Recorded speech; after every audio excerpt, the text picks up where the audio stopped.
নমস্কাৰ, মই উত্তম ভূঞা। আপোনালোকে চাবলৈ আৰম্ভ কৰিছে সত্যৰ এটা নতুন অধ্যায়, সত্যত যি কম সঁচা কম। 24 ঘণ্টাৰ পূৰ্বে অৰ্থাৎ যোৱাকালিৰ দিনটোত অসমলৈ আহিছিল কংগ্ৰেছৰ অধ্যক্ষ মল্লিকাৰ্জুন খাৰ্গে। মল্লিকাৰ্জুন খাৰ্গেৰ উপস্থিতিত কংগ্ৰেছে 2026 নিৰ্বাচনী ইস্তাহাৰখন মুকলি কৰে আৰু নিৰ্বাচনী ইস্তাহাৰত বহুবোৰ প্ৰতিশ্ৰুতি দিয়ে। এই প্ৰতিশ্ৰুতি আচলতে অসমবাসীৰ বাবে বিশেষ নতুন আছিল। কাৰ্যত হিমন্ত বিশ্ব শৰ্মা চৰকাৰৰ দিনৰ যিবোৰ প্ৰতিশ্ৰুতি বা যিবোৰ কাম চৰকাৰখনে কৰি আছিল তাকেই ভিন্ন ধৰণে কৰাৰ প্ৰয়াস কৰিছিল কংগ্ৰেছে মুঠতে 5টা গুৰুত্বপূৰ্ণ গেৰেণ্টি দিছিল।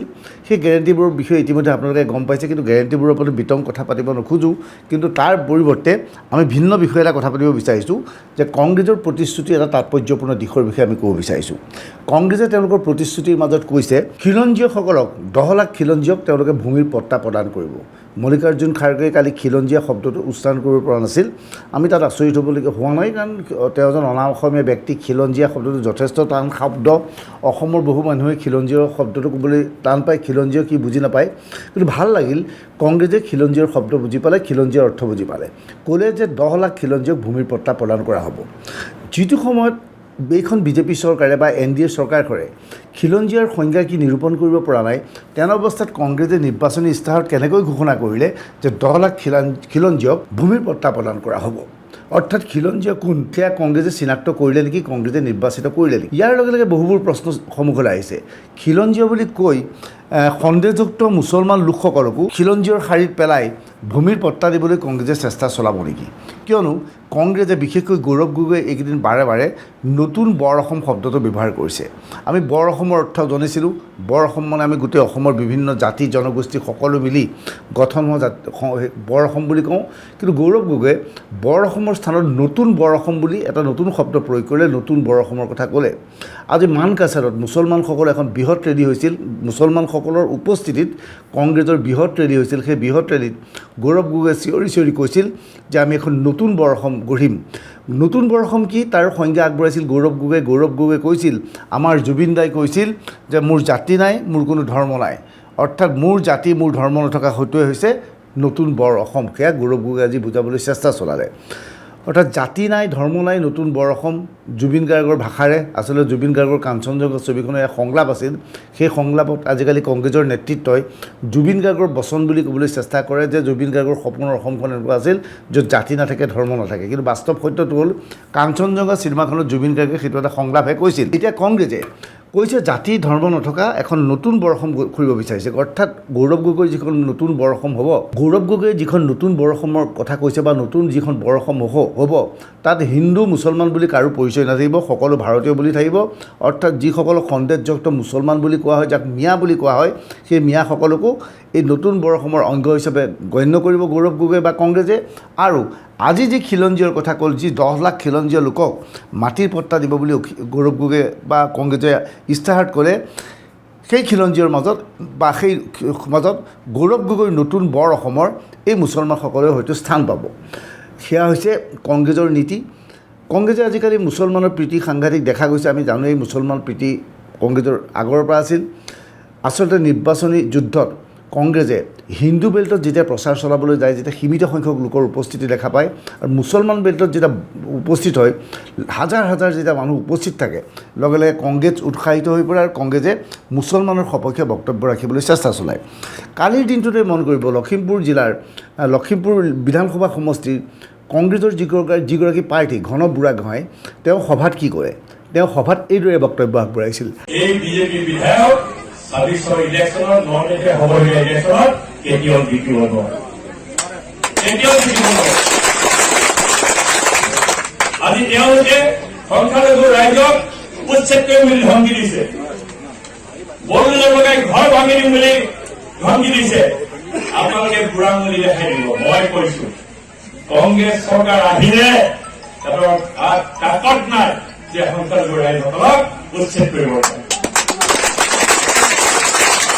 আমাৰ নেতা ৰাহুল গান্ধী ডাঙৰীয়া, আমাৰ অসমৰ নেতা, এই বিজেপি বিধায়ক 26 ইলেকশ্যনত নলবাৰীতে হ'বলগীয়া ইলেকশ্যনত কেতিয়াও জিকিব নোৱাৰে। আজি তেওঁলোকে সংখ্যালঘু ৰাইজক উচ্ছেদ কৰিম বুলি ধমকি দিছে, বড়ো জনতাই ঘৰ ভাঙি দিম বুলি ধমকি দিছে আপোনালোকে বুঢ়া আঙুলি দেখাই দিব মই কৈছো কংগ্ৰেছ চৰকাৰ আহিলে তাতৰ তাকত নাই যে সংখ্যালঘু ৰাইজসকলক উচ্ছেদ কৰিব পাৰে আমাৰ নেতা ৰাহুল গান্ধী ডাঙৰীয়া আমাৰ অসমৰ এই বিজেপি বিধায়ক ২৬ৰ ইলেকশ্যনত নলবাৰীতে হ'বলগীয়া ইলেকশ্যনত কেতিয়াও জিকিব নোৱাৰে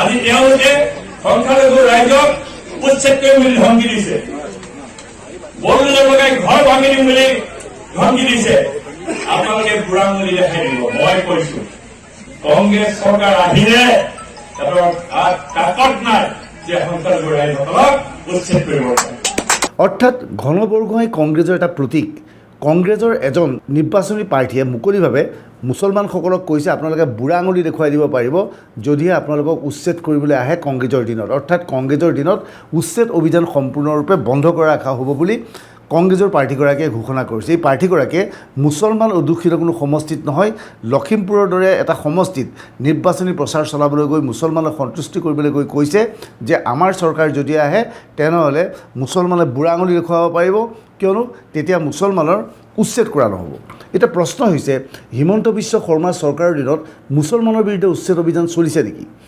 ভিন্নজনে ভিন্ন ধৰণৰ বক্তব্য ৰাখিব পাৰে কিন্তু বাস্তৱ সত্যটো হ'ল হিমন্ত বিশ্ব চৰকাৰৰ দিনত মুছলমানৰ বিৰুদ্ধে উচ্ছেদ চলা নাই উচ্ছেদ চলিছে বেদখলকাৰীৰ বিৰুদ্ধে যিসকল বেদখলকাৰীয়ে আহি চৰকাৰী ভূমিত দখল কৰিছে তেওঁলোকক উচ্ছেদ অভিযান চলোৱা হৈছে বিভিন্নজনে পিছত কয় যে উচ্ছেদ কৰাৰ পিছত এই লোকসকল ক'লৈ যায় এই উচ্ছেদ কৰা লোকসকলক ক'ত সংস্থাপন দিয়ে বাস্তৱ সত্য হ'ল এই যে বেদখলবোৰ দেখিছে সোণাপুৰত আমি কেইদিনমান আগতে বেদখল দেখিছিলোঁ চিপাঝাৰ অঞ্চলত বেদখল দেখিছিলোঁ এই যিবোৰ বেদখল হৈছিল সেই বেদখলবিলাক আচলতে সেই অঞ্চলৰ মুছলমানসকলে নকৰে দূৰ দূৰণিৰ পৰা মুছলমানসকলে আহে যিসকল মুছলমানৰ নিজৰ ঘৰ আছে কাৰোবাৰ নগাঁৱত আছে কাৰোবাৰ বৰপেটাত আছে কাৰোবাৰ ধুবুৰীত আছে তেওঁলোকে আহি বৃহৎ পৰিমাণৰ অঞ্চল বেদখল কৰে কৰি তাত কৃষিভূমি কৰি তাত খেতি কৰে আৰু এই উচ্ছেদ হোৱাৰ লগে লগে তেওঁলোকৰ নিজ নিজ ঘৰলৈ গুচি গৈছে গতিকে তেওঁলোক গৃহহাৰা হৈছে বুলি ভবাটো ভুল অৰ্থাৎ বেদখলকাৰীৰ বিৰুদ্ধে উচ্ছেদ অভিযান চলাইছিল হিমন্ত বিশ্ব শৰ্মা চৰকাৰৰ নেতৃত্বাধীন চৰকাৰে কংগ্ৰেছে তেওঁলোকৰ চৰকাৰ হ'লে এই বেদখল বন্ধ কৰাৰ ইংগিত দিছে যি কি নহওক কালি কংগ্ৰেছে যি প্ৰতিশ্ৰুতি আগবঢ়াইছিল সেই প্ৰতিশ্ৰুতিৰ মাজত লগতে কৈছে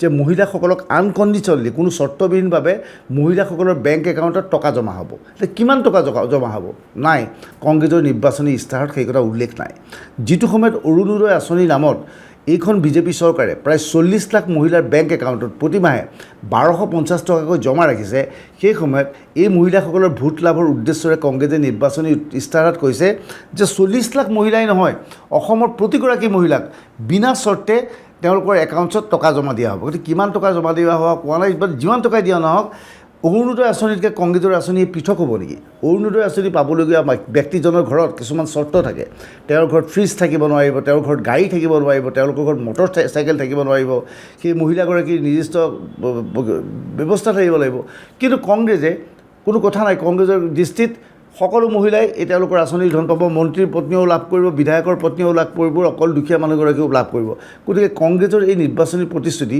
কিমান বিশ্বাসযোগ্যতা আছে এইখিনিতে কংগ্ৰেছ শাসিত কেইখনমান ৰাজ্যৰ কাহিনী ক'ব বিচাৰিছোঁ ইয়াৰ এখন অন্যতম ৰাজ্য হৈছে হিমাচল প্ৰদেশ হিমাচল প্ৰদেশত বৰ্তমান কংগ্ৰেছৰ চৰকাৰ আছে নিৰ্বাচনৰ প্ৰাক মুহূৰ্তত হিমাচলত কংগ্ৰেছ চৰকাৰে বহুবোৰ প্ৰতিশ্ৰুতি দিছিল আৰু সেই প্ৰতিশ্ৰুতি পূৰণ কৰিবলৈ এতিয়া কংগ্ৰেছে চৰকাৰে চেষ্টা চলাইছে সেই প্ৰতিশ্ৰুতিবোৰৰ মাজত অন্যতম প্ৰতিশ্ৰুতি আছিল যে হিমাচল প্ৰদেশৰ যিসকল চৰকাৰী কৰ্মচাৰী তেওঁলোকক নতুন পেঞ্চন নীতিৰ অনুযায়ী পেঞ্চন দিয়া নহ'ব বৰঞ্চ কৰ্মচাৰীসকলে বিচৰা মতে পুৰণা পেঞ্চন নীতিৰ অধীনত তেওঁলোকক মাহেলী পেঞ্চন দিয়া হ'ব আৰু সেই কাৰ্য ইতিমধ্যে তেওঁলোকে কৰিবলৈ আৰম্ভ কৰিলে কৰাৰ পিছত এতিয়া কি অৱস্থা হৈছে সকলোৱে জানে আচলতে এতিয়া হিমাচল প্ৰদেশ চৰকাৰখন দেউলীয়া হৈ পৰিছে এই চৰকাৰে এতিয়া কৰ্মচাৰীক ধন দিব নোৱাৰা অৱস্থাৰ সৃষ্টি হৈছে ৰ'ব কংগ্ৰেছে আজিকালি হিমন্ত বিশ্ব চৰকাৰক ঋণ লোৱাৰ বাবে বাৰে বাৰে সমালোচনা কৰে আৰু হিমন্ত বিশ্ব চৰকাৰৰ ফালৰ পৰা বা হিমন্ত বিশ্ব শৰ্মা মুখ্যমন্ত্ৰীয়ে বাৰে বাৰে কয় যে আমাক ঋণ দিব পৰা ক্ষমতা আছে কাৰণে আমাক ঋণ দিছে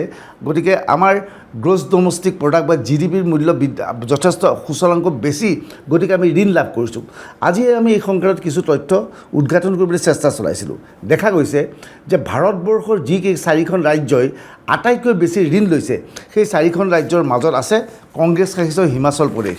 কেৱল হিমাচল প্ৰদেশেই নহয়, কংগ্ৰেছ শাসিত প্ৰায়বোৰ ৰাজ্য অবিজেপি শাসিত কেইবাখনো ৰাজ্যতেই এই ধৰণৰ ঋণৰ ব্যৱস্থা আছে। 1 নম্বৰত আছিল পাঞ্জাৱ, মই পাঞ্জাৱৰ কথা নকওঁ। 2 নম্বৰত আছে আটাইতকৈ বেছি ঋণ লোৱা ৰাজ্য হৈছে হিমাচল প্ৰদেশ। হিমাচল প্ৰদেশৰ কংগ্ৰেছ চৰকাৰে ঘৰুৱা উৎপাদনৰ 44 to 45% ঋণ লৈছে। ইয়াৰ বহু বেছি পৰিমাণৰ ঋণ। ইয়াৰ বিপৰীতে দেশত আটাইতকৈ কম ঋণ লোৱা 4খন ৰাজ্যৰ মাজত অসম আছে। অসমে ঋণ লৈছে ঘৰুৱা উৎপাদনৰ কেৱল 24 পৰা 26%। আজি হিমাচল প্ৰদেশত বিভিন্ন প্ৰতিশ্ৰুতি পূৰণ কৰিবলৈ গৈ তেওঁলোকে যিখন বাজেট প্ৰস্তুত কৰিছিল, কংগ্ৰেছ চৰকাৰে যিখন বাজেট প্ৰস্তুত কৰিছিল, সেই বাজেটৰ ঘাটিৰ পৰিমাণ 6,500 কোটি টকা। ইয়াৰ বিপৰীতে অসমৰ হিমন্ত বিশ্ব চৰকাৰৰ বাজেটৰ ঘাটিৰ পৰিমাণ 650 কোটি টকা। 650 কোটি অসমত, 6,500 কোটি টকা হিমাচল প্ৰদেশত। গতিকে হিমাচল প্ৰদেশৰ বিত্তীয় অৱস্থা মন কৰক। কংগ্ৰেছে ইয়াত বহুত প্ৰতিশ্ৰুতিকালী নিৰ্বাচনী ইস্তাহাৰৰ মাজত দিলে, কিন্তু সেই প্ৰতিশ্ৰুতিবোৰ কিমান কাৰ্যকৰী হ'ব? তেলেংগানাতো তেওঁলোকে প্ৰতিশ্ৰুতি দিছিল চৰকাৰ গঠন হোৱাৰ পিছত প্ৰতিগৰাকী মহিলাৰ একাউণ্টলৈ 2500 টকাকৈ দিয়া হ'ব। আজি পৰ্যন্ত সেই একাউণ্ট তেওঁলোকে দিব নোৱাৰিলে, সেই পইচা দিব নোৱাৰিলে। তেলেংগানাত নিযুক্তিৰ কথা বিৰাট ব্যাপক হাৰত প্ৰতিশ্ৰুতিত কোৱা হৈছিল, কিন্তু আজি পৰ্যন্ত নিযুক্তি তেওঁলোকে দিব নোৱাৰিলে। কৰ্ণাটকত কংগ্ৰেছ চৰকাৰ হোৱাৰ আগতে বহু প্ৰতিশ্ৰুতি আছিল, তাৰে কিছু প্ৰতিশ্ৰুতি কংগ্ৰেছ চৰকাৰে পালন কৰিবলৈ সক্ষম হৈছে।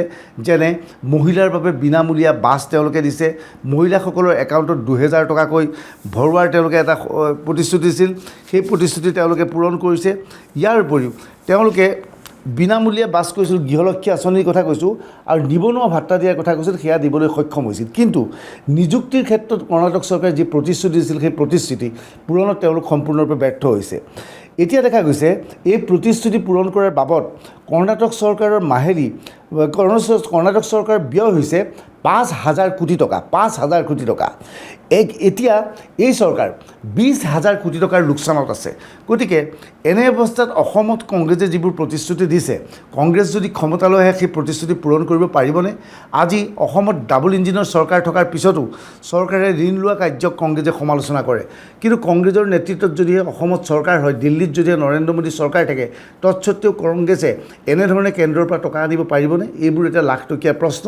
এই প্ৰশ্নবোৰক লৈ এতিয়া বিভিন্ন ধৰণৰ আলোচনা হৈছে যে কংগ্ৰেছে প্ৰতিশ্ৰুতি দিব লাগে বাবে প্ৰতিশ্ৰুতি দিছে, এই প্ৰতিশ্ৰুতি আচলতে কাৰ্যকৰী কৰাৰ আচলতে সঠিক পৰিকল্পনা তেওঁলোকৰ মাজত নাই। এই ভিডিঅ' সংক্ৰান্তত আপুনি আপোনাৰ মতামত কমেণ্ট ছেকশ্যনত লিখিব পাৰিব। ধন্যবাদ।